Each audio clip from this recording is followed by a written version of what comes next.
The Accidental Entrepreneur is brought to you with the help of our sponsor, AWeber, the world's leading small business email marketing and automation service provider. Since 1998, AWeber has helped more than 1 million small businesses and entrepreneurs through its suite of web-based email marketing, automation tools, and education. AWeber, the best option when it comes to marketing your business. The podcast is also brought to you by the Alternative Board. Since 1989, the Alternative Board, or TAB, has been one of the leading peer advisory and business coaching organizations for independent business owners and CEOs across the world. By facilitating peer advisory boards, private one-on-one coaching, and strategic planning services, TAB helps business owners improve their businesses in ways that change their lives. And be sure to connect with our affiliate sponsor, GSM Growth Agency. They're boosting e-commerce businesses to 6 and 7 figures in revenue and cover everything from ads and social media influencers to making your website better. GSM Growth Agency focuses on taking businesses from startup success to bigger success, going above and beyond to make sure growth sticks around. They're all about cool ideas, lasting partnerships, and making your mark in the e-commerce world. And be sure to support the podcast by ordering some logo merchandise from our online store. Listen to all of our sponsors' commercials later in this episode and follow their links in the show notes to learn more about their products and services. All right, welcome to another episode of the podcast. As always, another great guest coming on in a few minutes. You'll talk to Julia. We're going to talk all about digital marketing and had a lot of marketing people on lately, which is good. It's all about content. That's why I do the podcast. So really good stuff. We got some good tips. We'll hear Julia's story. So if you are listening on your favorite podcast directory and you can leave us a review, leave us a 5-star review. If you're watching us on YouTube, then you can subscribe to the channel and like us so we can keep bringing the content that we have today. So let's get on with today's show. The information provided in these episodes is for entertainment purposes only. It is not a guarantee of success or to be construed as advice of any kind. You should always seek advice from local licensed professionals before making any decisions. The dictionary defines an entrepreneur as a person who organizes and manages any enterprise, especially a business, usually with considerable initiative and risk. People often start a business without much choice, perhaps due to a job loss or just being dissatisfied at work, and they come up with an idea they just know can be successful. They become entrepreneurs by accident. That is to say, their success or failure happens by accident, not with intention. My name is Mitch Beinhacker. I'm a corporate attorney and a business advisor. You're listening to The Accidental Entrepreneur, my podcast about how to achieve success on purpose, not by accident. Join me along with our monthly guests, where we share our knowledge and help you get a hold of your business. And now on to today's episode. All right, Julia, so thanks for connecting with me and coming on the show. I know we spoke, I think I was on the road or something, and we spoke I on the was phone. too, actually. So We're yeah, I mean, I feel like if you are an entrepreneur, you just have a mobile office at this point. So Absolutely. That's why, I got to be in the office to do the podcast, but everything else I can. I used to have, totally. no, I still have the friends. I don't know if they do it anymore. I had these two guys. They were doing this 10-minute podcast. It was in the early days when I didn't even know what I was doing, just getting started. Yeah. And they both had a job. They worked at a company. They would meet in their car to do this audio podcast. I think they did it on their phone, with one of the apps, and they just recorded this thing and then uploaded it, and it was crazy. And then they would run back to work. It's on their break. That's amazing. I mean, again, just going back to your definition of the entrepreneur, that is what that is. So yeah, exactly. And that's the way you got to live. All right. Well, I appreciate you coming on the show and sharing your knowledge. And why don't we start though with your story? I always like to start there, and you can share about your background and where you're from and how you got into what you're doing. And then in the second half, we'll talk about tips and tricks and things that like you mentioned. We have a lot of what do they call them? Startup entrepreneurs, bootstrappers. People with tight budgets. So do it yourself. I think you mentioned, right? Yeah, totally. Yep, we do a lot of work with people like that. So, So my name is Julia Pearson. I reside in Salt Lake City, and where it is currently snowing. I'm watching it snow outside of my window. I moved here from Wisconsin, and for those of you who have been either to Salt Lake City, you're It's cold there, but it is not as cold as Wisconsin. No, I've So been to that Madison. is, It is ridiculous. oh yeah. The last winter I was there in Wisconsin, there was a day or 2 days that it had a negative 60-degree wind chill, and I was like, peace out.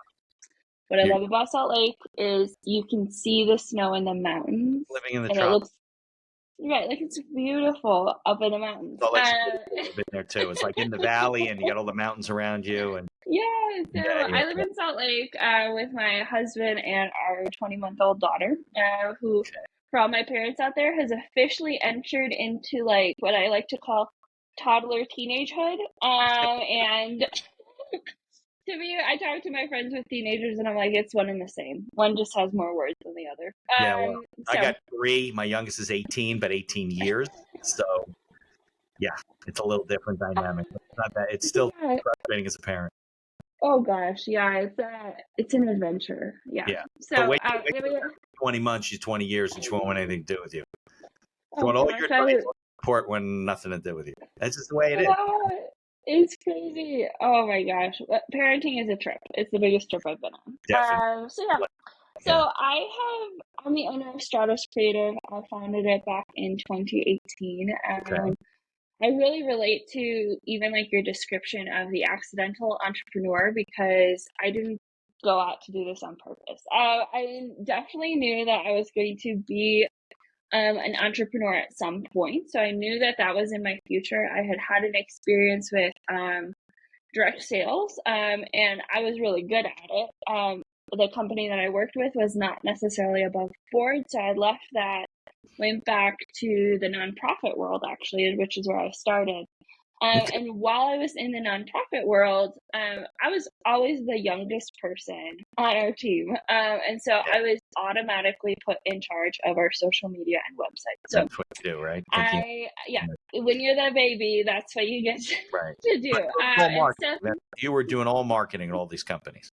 No, I wasn't. I was actually doing like casework, case management, okay. and then I was just the youngest person. So like people were like, "Oh, do the social media and stuff." Okay. Yeah, people were like, "Oh, she's young. She understands social. She should do it." So I started taking classes, started teaching myself what was strategic, what was not, things like that. Towards the end of my last full-time position, I helped a friend with a campaign. It was a Giving Tuesday campaign on social media. I wrote out the whole 3-week campaign, and it was a very small nonprofit, and they raised $4,000 in one day because of what I helped them do. And so at that point, I was like, maybe somebody would pay me for this because my corporate job, while I was at a nonprofit the goal was to empower women, like the CEO and the higher level staff did not believe several of us that had been harassed by our supervisor. And so at that point, I was like, peace out. I'm not about this life. I'm going to go see if I can make some money on my own. You do a campaign, right, on social media. What involves a campaign? Like, I think of social media, I figured you're posting photos of like an event you guys had, like as to promote. Yeah. So we're all posting social posts all the time. Yeah. I consider something like a campaign where it's like a connected storyline with a goal or purpose in mind. So for my friend, this was like a Giving Tuesday campaign to raise money for their nonprofit. You can also have like Black Friday campaigns, Cyber Monday campaigns. Like we all just saw a ton of those without realizing it. Or we might have like a campaign for brand awareness. It's usually something that is a little bit more purposeful. Where it's all connected. So yeah. So I had 3 months of living expenses saved up, and I had a part-time job, and I said, well, Julia, you have 3 months to like prove that you can get a client. You were still not married, no kids at the time? Yeah, no, not married. I'm very single at the time. Right? You don't have, Yes, and I thought I was going to wait to become an entrepreneur until I had health insurance via somebody else's life. So I suddenly had to figure out how. So I had low risk in terms of people in my life. Like I was only putting myself on the line. But suddenly I had to be responsible for every single thing. And so that was really intimidating. I was 26 at the time, I want to say. And so I didn't know what I was doing. But I started. I ended up moving. I had been living in Madison, and Madison is pretty expensive. So I moved 45 minutes away to this tiny little town that nobody's ever heard of, paid $200 in rent, and just lived with like my best friend because I realized, okay, You went there. yeah, I was like, I can't afford life in this beautiful city that I love if I also want to build a dream. Madison, And so I made some sacrifices. University of Wisconsin is, and that's the capital. Right? Yeah, so and it's a beautiful city. Only in the summer. Winter, I could take her to leave it. Right, exactly. But yeah, so that's how I started. Within a year, I had quit my part-time job and I was doing it full-time, just living off of the revenue I was making. And within the year, I also was hiring my first employee because we had an excess of work. So now, 6 years later, we have a team of 13 people who are all content people, creating content, graphic designers, strategists, all sorts of things. And we do done for you work, which is basically our clients say, hey, I want social media, but I don't ever want to have to think about it. And then we also have programs for DIYers who are like, hey, I don't have the budget for this, but I don't like doing it.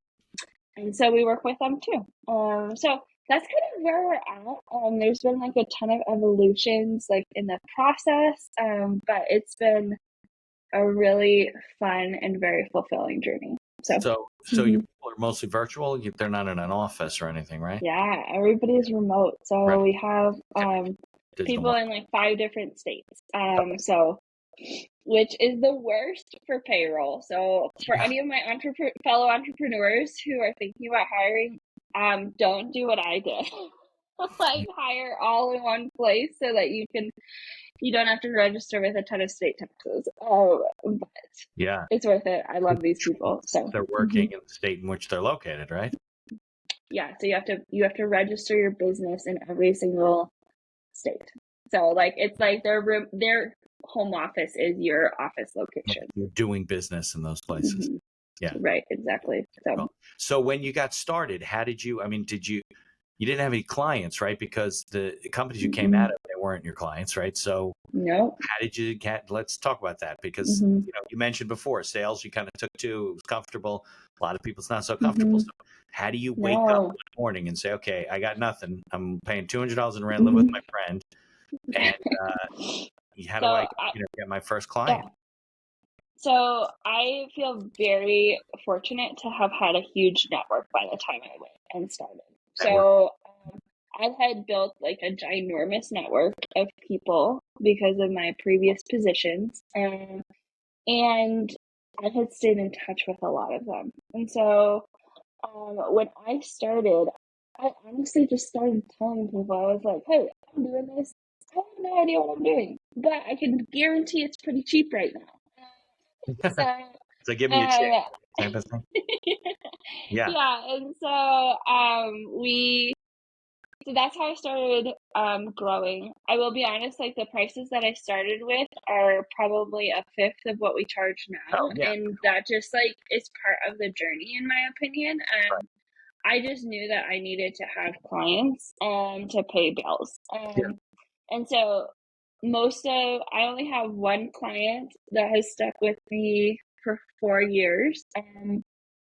A lot of the other ones, and it's not because anything bad happened, but it's just because of our price increases, their businesses changed, their needs changed. We used to build a lot more websites. We still do, but not nearly as much. Like we're leaning into the social media world. And so things have changed, but I think that I just ran into a client who was from that very first year, 5 years later, and we just happened to be at the same conference, and it was the sweetest reflection of like how far things have come. At first I was working probably 60 hours a week, had no social life, Right. but I knew like where I wanted to be. Right. And I knew that it wouldn't be like this forever. Yeah. So Well, you can't, when you mhm, get started, you can't just, go along steady mhm, as she goes. You're never going to get off the ground. You got to mhm, work hard, put the time into, you get up to an altitude, mhm, you're cruising, and you got other people mhm, working for you. And, then you can start molding and mhm, shaping your lifestyle. I think, though, it's a really good point that people don't really, first, they don't value they don't realize the value of having a network, right? And they mhm. know more people than they give themselves credit for. And when you Totally. start out, right, I mean, that's the first place you have to go. People that know you and are going to give you a Mhm, shot. I mean, if you were prospecting mhm. cold, they'd be like, well, Julia, how much experience have you had? I have no experience. Right, Oh, they right. wouldn't hire you. So I think Mhm, a lot of people overlook that. They're like, well, how do I do that? How would I mhm. get started? You don't have to sell Totally. the door. It doesn't work Mhm, that way. You can start by building, and the earlier you mhm, start by collecting names and staying in touch with people. That was another thing you said. mhm, Really important for mhm. people to know that you're still around, For and it's not such sure. a shocker when you go. Then they're like, I knew you would Right. do that, Julia. Like I knew that you would, go Right. out on your For own, and sure. they're not surprised. They're happy to support you because For people sure. And word of mouth. I think another thing that we sometimes do, and even I've been in this place, is that we're almost like secret entrepreneurs. Right. And I still do this. Like my husband is probably like my best salesperson because he doesn't feel emotionally attached to the success or failure of the business. Like, because he does not work with me on this. He has his own job. But he like talks about us all the time. Like my employees talk about us all the time. The only person who does not talk about us all the time is me because I That's am the case, right? embarrassed, right? Embarrassed, or like I don't want people to feel pressure. But one of the things that I've been practicing and trying on is that if I'm not talking about my own services, like, do I really believe in them? Right. And I think that that is something that I am personally learning right now is that do I need to go and like accost and harass people? No, I like nobody's gonna want to do your business. But usually like when people will ask me like, well, what do you do? I'm like, oh yeah, I just have a business. Like I don't tell them like, No, but and it gets why in your mind. wouldn't I? A lot of So people feel that way, like, oh, well, they're going to think I'm harassing them, no, you right. think that you're harassing them. They Mhm. don't feel that way. And you know what? At the Mhm. end of the day, Julia, if they're your friend and they feel that way, you don't need to do business Mhm. with them anyway. Like, who cares about these Oh, for sure. sales?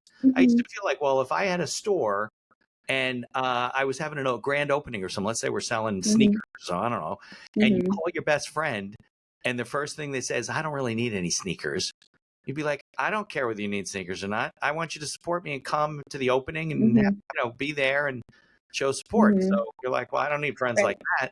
And and yes, I would totally agree. And so in my world, that looks like, hey, family, friends, like, will you like my Facebook post or my Right. Instagram post? Like, Yeah. even though you're not my customer, totally get it. Support. But the problem is that there are also people in this world who, the moment I like a Facebook post or an Instagram post, then I suddenly get this direct message that says, "Hey, you want to try this product?" And I'm Right. like, wait a minute, I was just like Yeah. supporting I you know it because happens to we are LinkedIn a lot too. friends. I know. Um, and so I think that as business owners, like when people ask, like we shouldn't be like secret entrepreneurs. Like it's not the secret life, but also like just because someone's supporting you on social media doesn't mean that they want to immediately buy from you. Like you gotta just make it easy for people to know what you do and how to find you. Right. I think when I'm always fascinated when people or my clients will say like, "Oh, I'm so bummed, like my aunt went and hired so and so instead of me." I'm like, "Well, did your aunt know what you do?" Right. Like, because if your aunt doesn't actually know what you do, I'm sorry, but that's actually your fault. Yeah. Like, I got started. so, mhm, I'd been working for a while, but I had a client. I do mhm, a lot of business work and I do a lot of estate planning mhm, and stuff, but they don't always, cross over. So I had a client, it was a good totally. business client. I was having trouble. He called me and he said, listen, I need your help. I got to work this out. I'm having all kinds of problems with our Mhm, franchise locations. And I thought, who's the mhm, smartest guy I know? So he calls me, right? And I hadn't heard from him in a long time. So then when we cleaned all that stuff up, he literally called me and said, hey, my wife and I now, we had to redo our wills. I'm like, oh, great. He goes, can you refer me to a good estate planning attorney? And I was like, you're kidding me, right? And he's like, no. But you're right. You're 100% right. That was my fault, not his fault. I didn't communicate with him. So I started a whole new campaign of keeping in touch with people and having an emailing list and saying, hey, I saw you like the Facebook post. Would you like us to put you on our mailing list so you can learn more about our business? That's all you have to say. You don't have to say, hey, will you buy this? And for sure, I think that's a way better approach. You're like, how do we keep on staying in touch? Because nobody, or the other day I was on a meeting with somebody, and they sold, they were talking about something that I really wanted, and it was a great package. It ended up being more expensive than what I wanted to pay. But I never told them that. I told them, let me think about this. Right. Because at the moment, in the moment, I was like, I want this. I have not heard from them in over a month. There was no follow-up. Yeah. Very common. No follow-up, no staying in touch, and part of me wants to go, this is the snarky, sassy part of me wants to go back to them and be like, hey, I'm not, this is not the right time for me because I don't want to pay that much, because I'm putting my money elsewhere right now. But you didn't even ask me. You didn't even ask me if you wanted me to follow up, or was I still thinking about it, or did I have any more questions? And so I think that sometimes as entrepreneurs, we blame external things and be like, oh, well, nobody's saying yes, or nobody likes my pricing, or all of these things that are not under my control, where I don't think we really fully take control as much as we can without being jerks. We don't have to be jerks while we do it, but there's a lot of things that we could be doing to help ourselves out. Yeah, absolutely. You ever go to a local restaurant or shop and they have a fish bowl, and you put your card in there and you'll win lunch? You can always tell whether they're going to be successful or not is if you ever hear from them again, because you won't win the lunch. Totally. Yes. And it's probably happened 100 times. I go in a place and I say, you know what? They're going to be out of business in a month. They're like, why? Because they got this bowl of people that have literally walked into their place, raised their hand, we want to eat your food or whatever, and they have no marketing and not keeping in touch with any of these people. For sure. I totally agree with you. Yeah. It's a fascinating thing. And I think that as entrepreneurs, and because I work with a lot of startups, I totally get it. You can't do all of the things all at once, but I think that there's some of these things that you can start building and put on autopilot. So things like this person who I had this conversation with and I decided not to buy, she had my email because she emailed me stuff. I'm put that into a form. Right. That puts me on your email list. I've handed it, fish bowls are hard because I get there. You have to have somebody who's going to type those up. But more and more people are doing things like that with QR codes. Where people are typing in no QR codes, but you're right. You can make it easy for them too. Right, but I think some of those are people will tell me oh, I don't have the time, or I don't have the resources to pay somebody to do it. I'm just start simple and start building off of it so that you have these recurring marketing things. Yeah. So that once you have that done, you just have to watch people's emails. Yeah, no, absolutely. I used to. So we used to go to networking events, right, in person before the change of the world. Yeah. And I'd come back with these cards, stack of cards, right? And I'd be like, well, what am I going to do with these things? So we would put them into a database, and then we'd start. So now, because of the calendar and automatic this and that, people make an appointment. You probably did this. You make it right? Did you start getting emails about my practice? For 4 or 5 months? Yeah. So what happens is you make an appointment. The system takes the email, puts it on our mailing list or AWeber. AWeber then starts a drip campaign of I think it's 6 emails about the practice. And then after that, you just hear about the podcast and any blogs or whatever. For sure. But I don't have to think about it. It happens automatically. Totally. And I think that that's the problem is most people aren't willing to leverage the tools to make it happen automatically. And Yeah. so then 2 to 3 years down the line, they're like, oh crap, I don't have an email. Right. And so I really believe in stuff like that, really wholeheartedly, because I also, like, sometimes my clients will say, like, but did they really sign up for my email? I'm like, we live in a culture that if we type our email in, we just assume that we're going to be getting emails. Right. Like, and some of us, like, even on Black Friday or Cyber Monday, I will sometimes even sign up for things that I know that I'm not going to buy, but I don't want to forget, because it is unpredictable who's going to show up in my social media, but I can predict who I'm going to get emails from. Right. And so some of us actually even sign up for things like intentionally because we want them. Or I might sign up for something knowing, like, hey, I want this, but I want to buy it on sale. So, like, let me just hang out on the email list until they have a sale. Yeah. And that's also something that people do too. You ever do that where you go, you put something in the shopping cart and you leave it there and you go away and you get an email. Oh, yeah. Julia, you left this in the shopping cart. If you buy it now, we'll take 20% off. Like, Oh, yeah. it's crazy. I'm all about gaming the system. Like, those are like savings that like help me buy more Starbucks. So Yeah, exactly. Yeah, I literally have my life insurance company said that if you allow us to track like your activity, going to the gym, things like that, lower your life insurance premium. I'm like, okay. So I have this little, I was using the Fitbit anyway. So there's an app when it tracks me. And then as I get more and more points, they send me like an Amazon gift card, a Starbucks card. Yeah, that's awesome. I think it's fun. They probably know. So they're like gamifying it. Yeah, exactly. Yeah. Totally intrusive, but I do That's it. awesome. So this is good. So we'll take a commercial break and then we'll come back. And then we can talk really in the business of helping people develop business. I mean, that's what you do. Yeah. So then we can talk about all that kind of stuff and what people should look for. Because I think even today for the small business owner, it's like you said before, all the digital marketing and social media stuff, it's still elusive to them. Like, things don't consistently show up on your feed. You post something, I don't see it for whatever reason because of some ridiculous algorithm I can't figure out. So maybe we get back into that. Does that sound good? Yep, let's do it. All right, hang there for a second. Just okay. Here's a word from our sponsors. Looking to market and grow your business? Or perhaps you're just getting started and want to hit the ground running? AWeber is the best choice for online email marketing and automation of your business.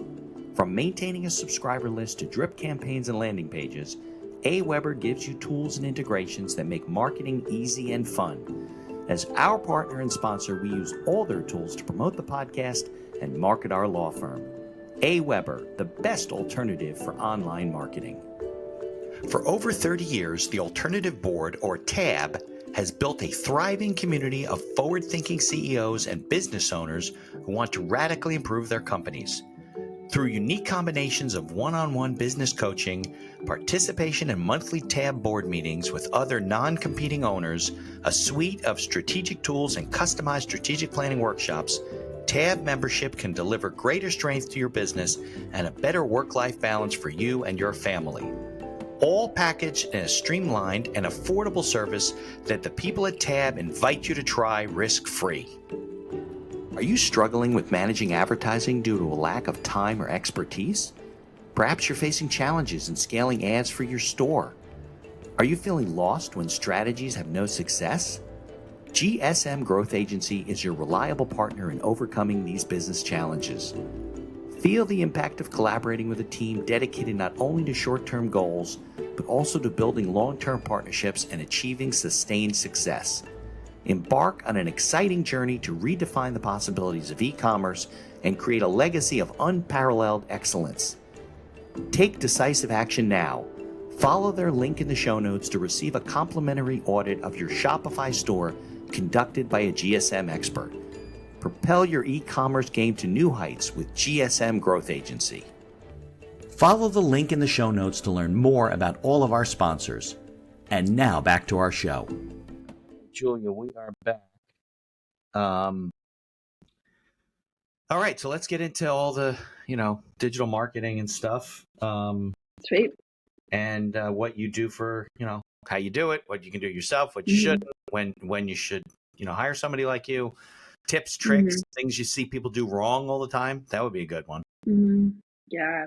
So for sure, social media, I think, is one of the most elusive things right now, just because you're right, like it does change. Our dear Mark Zuckerberg changes the algorithm probably on a weekly basis. Probably.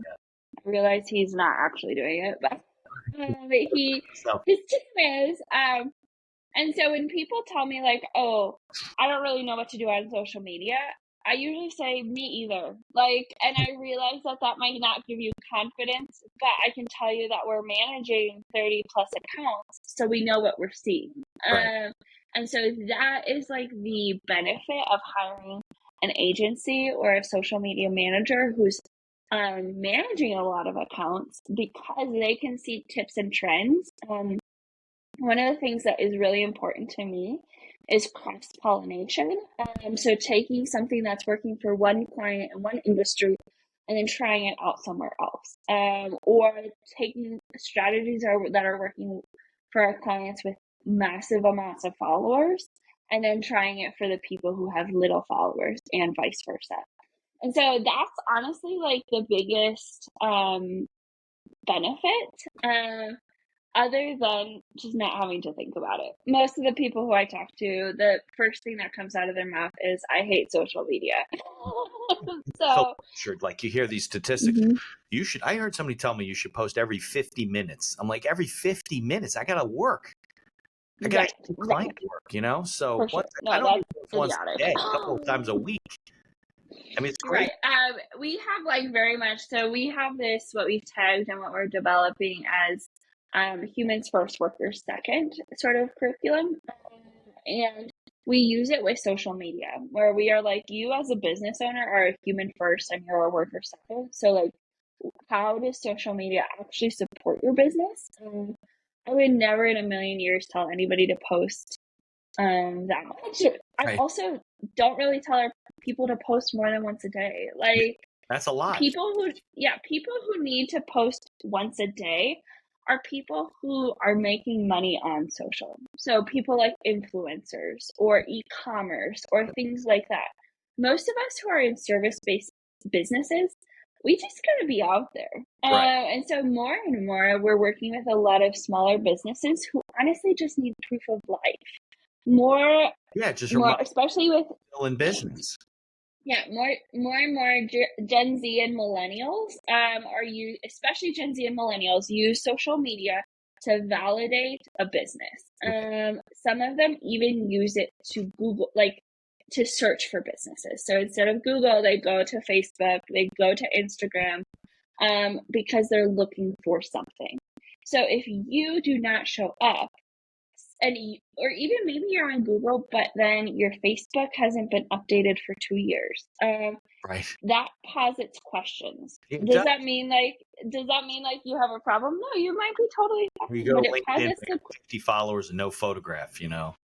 It posits questions on whether, is this real? Like, should I even, like, is it worth reaching out to them? Like, or is it worth stopping in their shop? And so for some of our clients, we tell them, you know what, all you need is 1 to 2 posts a week, just so people know that you're alive, right? That your business is still living and breathing. I want to stay on your email list. I get too many emails from you. Like, once a week is too many. All right. That's totally fine. And so I think that's where we lean, is we really want to create realistic expectations around social media, because I love social, and I love doing it. So when people tell me that they hate social, I'm like, thank you. I have better job security now. Right. But in the end, I want people's social to serve them. Right. And sometimes I think that is just with a little bit of content, like a small amount of content that they are proud of.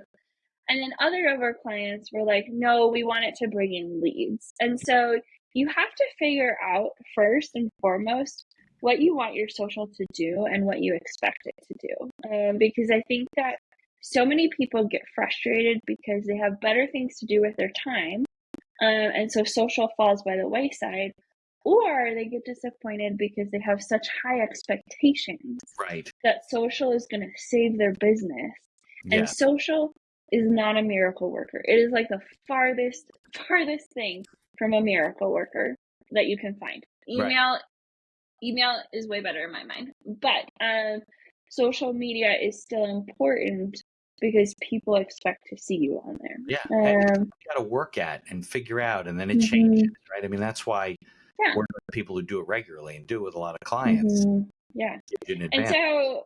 so the way we work with people, like practically, like we have people who are like, Julia, I hate it. I don't even want to think about it. And they have the budget to pay for that. Right. We say, give it to us. We'll take care of it. You don't have to think about it. You get to look at your posts once a month, say that they look good, approve them, and they go live. But we had more and more people who to us and said, I want good social, but I don't know what I'm doing and I don't have the budget for it.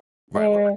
The problem. And so, chicken and right. And so we were like, okay, like, how can we do this? And so it's taken us, we've been sitting on this problem for 3 years. Like, how do we make something that is good and worth people's money and time, but still like actually works? And so we finally this year launched what we call the DIY Social Club. And so it's for people who know that they need a social presence, but don't have either the time, experience, or money to go big. So what we do is we actually give them templates, and they're fill in the blank templates. So all of our people in the DIY club are using the same templates.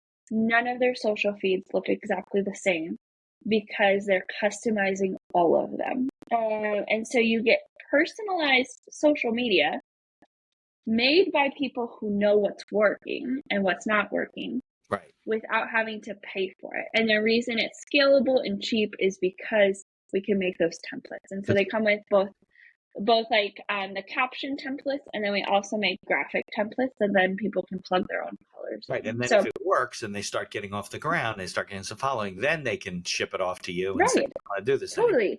And if it doesn't, at least they're only paying $300 for just proving that they're alive. Yeah. Like, and most businesses can afford like a $300 marketing spend, because then it's validation that they're actually alive and that they're taking new customers. Oh yeah, I mean, I get emails from people. I don't even read them. I just see that they're alive. And I'm like, oh, great, and I delete them. Totally, and it's all about like showing up when people need you. Like that's like the whole idea with marketing lately is being top of mind. Right. So that's kind of what we do practically. In terms of going back to like one of your first questions, like what do I see that people do wrong? Yeah. So one of the things lately, I mean, I think overall, like we live in like such a elusive social media world that it's easier to say like what is doing right. Like a lot of things people are doing well. Things that annoy the heck out of me, maybe that's like a better way to put it, or pet peeves. There are more and more social media, not more and more. There are a few social media managers out there who say hashtags don't work. Don't believe them. They work. So hashtags are like the little pound signs that you put with Instagram and LinkedIn. You don't use them on Facebook. Sometimes they work, sometimes they don't. Facebook keeps on changing their mind. But Instagram, they work and people use them. So more and more, I've seen social media managers out there saying, don't worry about them. Don't put them in. Focus on keywords. I say do both. Like if you want it to be effective, use keywords and use hashtags, and use keywords in your hashtags. So, right? Let's explain, because I always get this claim, and I can't remember either, and I use them and I don't even know why. So explain what hashtags are, what it does for them. Yeah. So when we talk about people searching, this is primarily on Instagram. So I'm going to talk about Instagram mainly. Okay. When we talk about people searching, hashtags are one of the easiest ways for people to search. So they can type in the search like a keyword or things like that. They can also type in a hashtag. So the pound sign plus a couple words. But you don't have to put a hashtag when you're searching. You can just put in a word, right? Yeah, you could. But then it will also still pull up the hashtags. So So say I'm looking for a wedding photographer in Salt Lake City where I live.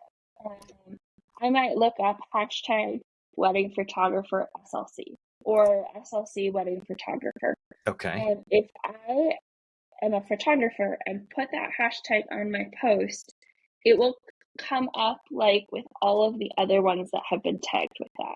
So hashtags are like these little tags that go on posts that then when somebody searches them or clicks on one, because they're clickable in your Instagram caption, Okay. then they will see all of the posts that are in that same category. Okay. So that is why they work, because it's putting your post and making it more searchable. Now, if the hashtag is wedding photographer SLC, does that mean if you search for wedding photographer, you won't get that hashtag? No, you would get the wedding photographer hashtag. Just not the SLC one. Mm-hmm. And so that could be like wedding photographer anywhere in the world. Right. And so then that might not get me the results that I want. It might give me like, maybe I'm looking up styles. Maybe that would be enough. But if I want like a local one, then I'm going to want to use keywords that are like SLC, Salt Lake City, things like that. But the hashtags you make up, or do you have to figure out like what's being used? Yeah, so I actually, we research them. And so we will take, and the way you do that is you start kind of brainstorming like a list of keywords, and you actually just manually go in and search them and see how many posts are tagged with it. Usually, like if you have a tag or a hashtag with like 2 million posts, it's not really worth using because your post is just going to be like drowned out by like all 2 million. But if you have one that's like 50,000, that's really great because you'll probably be at the top for a little bit in the most recent section. Okay, so if you do a hashtag for wedding photographer SLC and nothing comes back, you'll know nobody's using the term. Right. So then don't use that one because nobody's searching it. Those are kind of the things. If anybody's like actually interested, like we have like a whole strategy session on it that's free on our website. And so we talk through how to research them, how to find them, how to use them. But that's one of the things that I think is a miss if people stop using them. I think another problem that I see is people are not diversifying the type of content that they're putting out. So Facebook, Meta, which is Facebook and Instagram, recently had a summit where they released saying multipliers are best. And what multipliers are is we have all sorts of content that you can create for Facebook and Instagram. You have reels, you have carousel posts, you have graphics, you have photos, you have stories, you have threads, you like all of groups, all of these things. They said the more of those types you do, the better off all of your content does.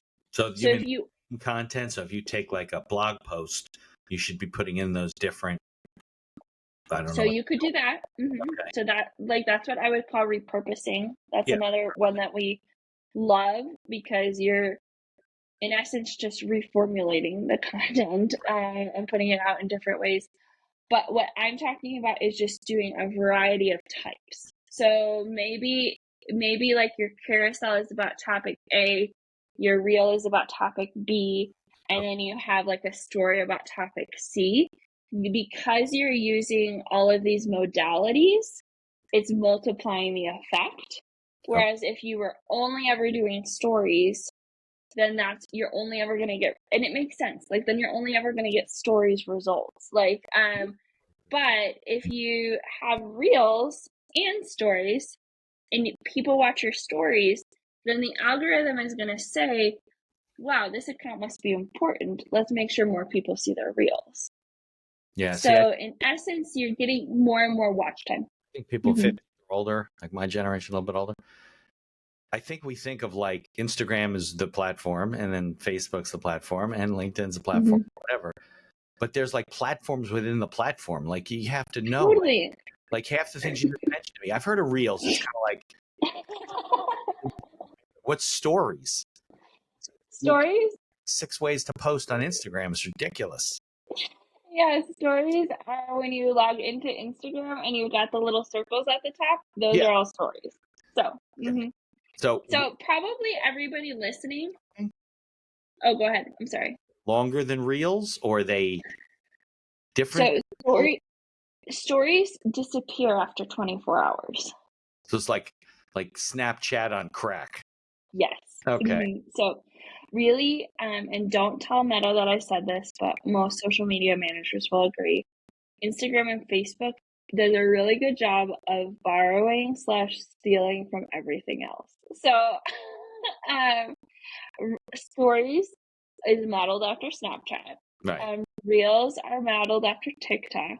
Okay. Their newest platform, Threads, is modeled after Twitter /X. Oh, right. And so they have just like kind of borrowed / stolen all of these things. Right. And because they're the beast that they are, some of them stick around, some of them don't stick Right. around. Exactly. Well, I mean, they probably look at it as repurposing, not stealing. But you're right. I mean, look, it's about power in the marketplace. So they do it, then they just buy it up. For sure. Yeah, absolutely. Yeah. That's why it gets to be so confusing, because even someone like me, and look, I'm doing the podcast every week and we're creating all kinds of content. I think that my host, if it's set up right, is putting it out on different social media, but I'm sure it's not on Reels, or it's just on my Instagram page. It's like a picture, my Instagram page. Well, and that's the thing, is that even what we will do for our clients is we'll take, okay, here was the video from the podcast interview. Let's make it into a reel. Here's like a quote snippet. Let's make it into a quote. Now that we've made the reel, let's also just put it on TikTok. And for those of you who know social media, we like take the native video and put it up on both. My social media managers will know what that means. And so we try to use it and leverage it to as many places as possible. So yeah, those are like some of the things that I would recommend to people, whether or not they're DIYing or not. So. Right. Look, even this studio allows, once we're done with the video, I can literally click a button and it'll make all kinds of snippets and chop them up with subtitles, and I can just throw them on TikTok or whatever I want to do. That's the thing. I think that if I could add one more like miss or pet peeve or mistake, is people are not leveraging the technology that they have. So more than they think. Totally. Like if your podcast studio does those things, take them and run with them. Or even like ChatGPT has been a great tool for us, because we'll plug in blog posts and we'll say, hey, can you give me a caption out of this? And we don't use it directly from ChatGPT, because guys, don't trust ChatGPT. Like you gotta sell a person there. But it makes it faster, and then you can get more stuff out there. And I think that not enough people are leveraging the technology that they have at their disposal to get really good content out there. Yeah, I see it though accelerate. Like, so okay, we're putting out good content, we're getting engagement with people, and there's other people that are saying, how can we do more content? How can we do better content? And then Instagram changes and they put on reels and stories, and then people are posting there. It's like this whole herd of people that like run around, and next thing you know, when you thought you were on top of it, you had your new website up, everything's going, you got good SEO, whatever it is, and then I just did a search the other day, like, estate planning attorneys near me. I didn't even come up on the list. That's so discouraging. Months ago, recently. And obviously I'm putting out content or whatever, and I have no idea why. So I got to call my guy and say, hey, why is this happening? Oh, well, the algorithm's always changing, whatever. So it's like I think to a lot of people, it looks like an insurmountable task. And that's why some of the people say, I don't do that, because I think they're just intimidated. I think that's why I would go back to like one of the first things that I mentioned is figuring out what your goals and what your expectations are. So like obviously, like you mentioned, okay, when people search estate planning near me, I want to come up. So like, what do we have to do to make that happen? Because in the end, we are finite humans who cannot do everything. And we have finite budgets because we have to pay our bills. And like, and as our business grows, like our budgets change, but even like nobody has like a truly unlimited budget when it comes to marketing. And that's okay. And so I think that we have to decide, and that's why we work really closely with our clients and say, like, should we be using social media just as proof of life, or should we be using social media as a way to drive leads? Like, what's better? What do you have the budget for? Because some of my people, I recently had a conversation with a mental health therapist out of Canada. Okay. And she's just starting her solo practice. And she was like, I want social media, but this is my budget. I was like, don't do social media. Like, immediately you need to do Google Ads because people need to find you. Like, because they need to do exactly what you're trying to do and say, like, mental health therapist near me. And Right. you need to come up because that will get you business. Right. Social media will not get you business right now. Like, eventually, for sure. But that's where, like, as your budget grows, you can do more and more things. But, like, when you first start, like, that budget needs to make you money. Right. Yeah, because you got to keep the engine going. I remember when I first started the podcast. So I've been doing it like 4.5 years now. It's 300 some odd episodes. It took a long time to get there. It took a long time to get there. And a buddy of mine had a podcast. I think he still does. He's out of Florida. It's called like the E Tribe or something. And I went on his podcast. He went on mine, whatever.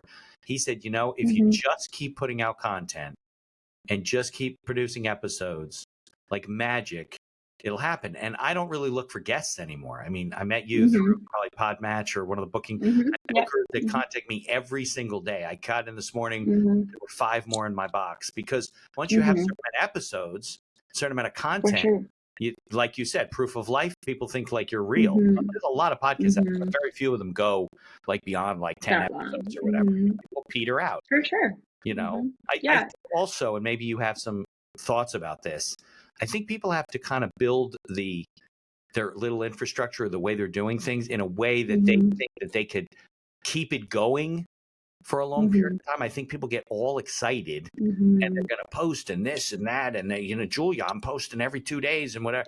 And you come back in 3 months and they're not posting at all because they just got burned out. Sure.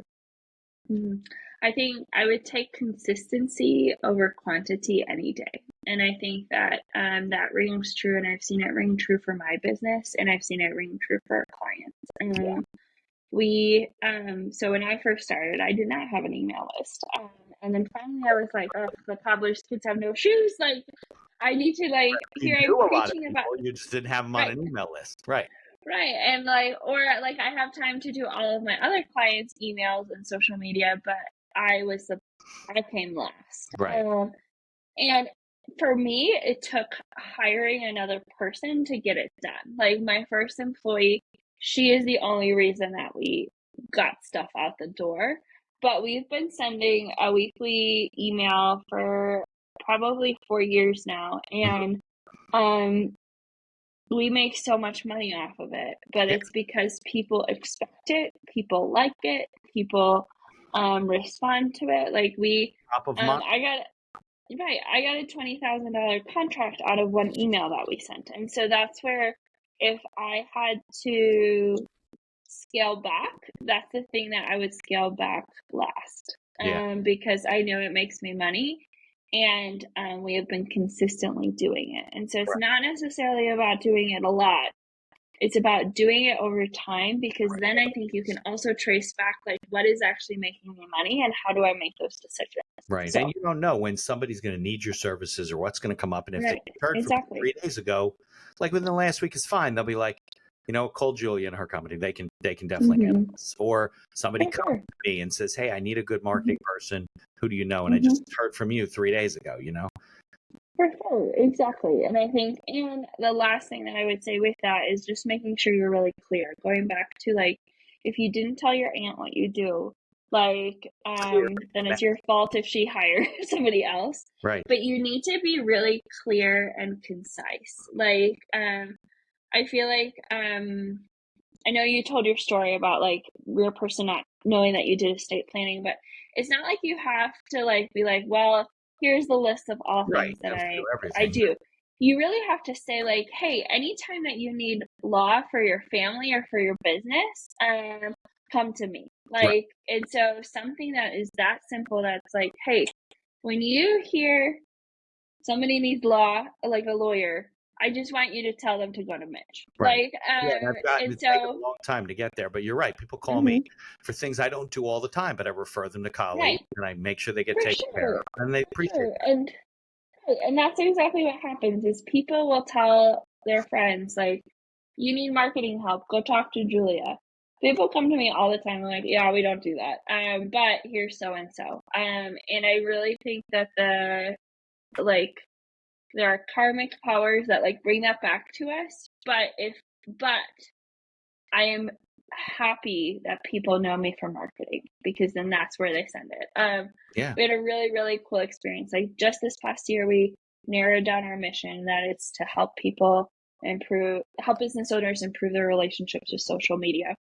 I started saying it at a conference randomly, and people like enjoyed talking to us, and I was like, maybe this has a thing. So I started sharing it with my team, and we started sharing it with our clients here and there. We had a client who invited us to speak at an event, didn't ask us for a bio ahead of time, but she stood up there and said, hey, this is the team at Stratos. Their goal is to help people improve their relationships with social media. So at that point, I was like, it worked. It worked because other people are repeating it, and it's easy enough for people to remember. And now everybody's going to think of me when they think of social media. And that's what I want. So, yeah, well, if you're concise and you're not specific, people just a bunch of noise. You ever go to like a networking whether you're online or in person, there's one person who like vomits all over the group to like desperately get in everything that they do and not forget, because they think, well, if I hit this and that, you just got to be concise and then move on. So you can remember. And that's the thing is that we, so our brains are actually built to, I don't know if you've ever been at a networking event and halfway through a conversation, you're like, I have no idea what we're talking about anymore, because my brain started thinking about what's for dinner. Yeah, that's what happens. And it's because suddenly your brain decided dinner is more important than what this person is saying. And all of our brains work that way. Yeah. And so as the person on the other side, we need to start using words that keep people engaged so that they don't zone out. And so I think that's where clarity and concise language really, really is important. So. Yeah, I think you'd like, I just had a guy on my podcast, the episode hasn't even come out yet. He wrote a book called Brain Glue, and it was all about that exact thing, all about the stickiness and the conciseness, and how it will stick in your mind if it's interesting and concise, and if it's long and convoluted, forget it. It's just like oozes out. Sure. So yeah, my favorite book about it is Building a Story Brand by Donald Miller. He talks about how to use story brand. Like we're actually story brand certified because it works so well. I find you somewhere like on the wall. Yeah, I was wondering if that was related to his book. I saw you. It is related. We're a certified agency, so we use StoryBrain with everything because storytelling works, and he just preaches like concise and clear storytelling, and I think that is like what has made magic for a lot of our clients. Yeah, so a friend. I guess she's a friend. She was on the podcast. I heard her speak. Lisa Lieberman Wang. Do you know Lisa? Okay. No, I don't. So she's like a coach, motivational speaker, whatever. She's the one who turned me onto that book. Cool. I know. I'm gonna have to. Yeah, I'm gonna add Brain Glue to my list. Check it out. It's on Amazon, whatever. It's funny. The guy who wrote it, his name is James Bond, so he uses middle initial James I Bond, so he doesn't get confused with the. Funny. That's like interesting. I'm almost like, what would be worse, to be confused so more people would. I remembered his name and I remember the book, right? Because James Bond. I was like, I have to have James Bond on the podcast. This is great. What are you talking about? James Bond on your bookshelf. Yeah, and you call up a restaurant, and first of all, half of them probably don't believe you, but so. That's excellent. I love it. All right. So, what's the best way for people to get in touch with you, interact? We'll put links in the show notes, but is it LinkedIn, Facebook, Instagram? What's the best way? Your website? Yeah, I spend most of my time on Instagram. So if you want to come and find us, we are at Stratos, Stratos Creative. Okay. If you want to follow me and my entrepreneurial journey personally, it's Julia Block Pearson. Okay. But otherwise, you can find us on every social channel because that would be weird if you couldn't. That's what you do. And Exactly. yeah, and our website is stratoscreativemarketing.com. Awesome. Well, Julia, I can't thank you enough. It must be Oh my gosh, 1 this is o'clock fun. there or 2 o'clock there. It's 2 o'clock, so Yeah, it's 4 o'clock here. So have a great weekend. Thanks for spending you time. too, And, let's definitely stay in touch. Will do. Thanks, everybody. Thank you for listening to this episode of The Accidental Entrepreneur. Opening and closing music written and performed by Howie Moskovich and made to order music. For information about Howie and his music services, please follow the link in our show notes. If you like the podcast, please tell others about us. You can find us on Apple Podcasts, on Amazon Music, Spotify, Google Podcasts, and most of the other podcast directories. If you like what you hear, please leave us a 5-star review and feel free to share our episodes on social media. If you have any questions or comments, ideas for the show, or you'd even like to appear as a guest, reach out to us by email at info@beinhackerlaw.com. The Accidental Entrepreneur is hosted by Mitch Beinhacker and produced by Beinhacker Law. If you'd like to learn more about our business and legal services, you can find us on social media or visit our website at beinhackerlaw.com. Thanks for listening, and be sure to subscribe to our feed to be notified of all future episodes.